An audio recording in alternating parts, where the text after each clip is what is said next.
Let me go to Roland and talk to you, Roland, really quickly about something else that we were talking about last hour.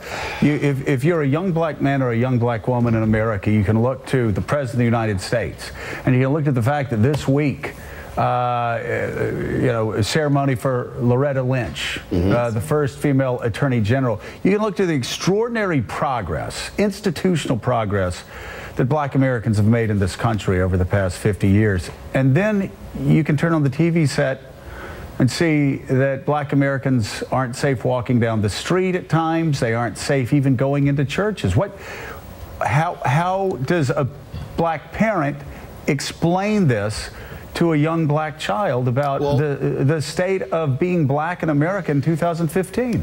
Well, I think it shouldn't just be a conversation with a black parent, also a white parent. Joe, we got to stop dancing and stop prancing and being nice about this whole deal. We talk about this country and race. Today is the 150th anniversary of Juneteenth, and that's when slaves in Texas found out 2 years later they were free.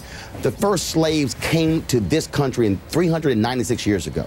And we have dealt with this. The violence against black churches has taken place for more than 200 years. And what Americans have to do is stop with this ridiculous post-racial America, this whole idea that it's all kumbaya, and come to understand that in the hearts and minds of people, you still have hatred. When the President of the United States joins Twitter and he gets this racial avalanche, that is coming from somewhere. And I think what we do is we make a mistake. We say, oh, we've come a long way, which is true. You acknowledge how far we've come, but we have to be willing to say, okay, this guy pulled the trigger in the church, but what about the person who denies somebody a job? What about the person who redlines? What about the person, who's a cop, who's in a position of authority, and then sends racially charged emails and text messages, but they're over somebody on the police force?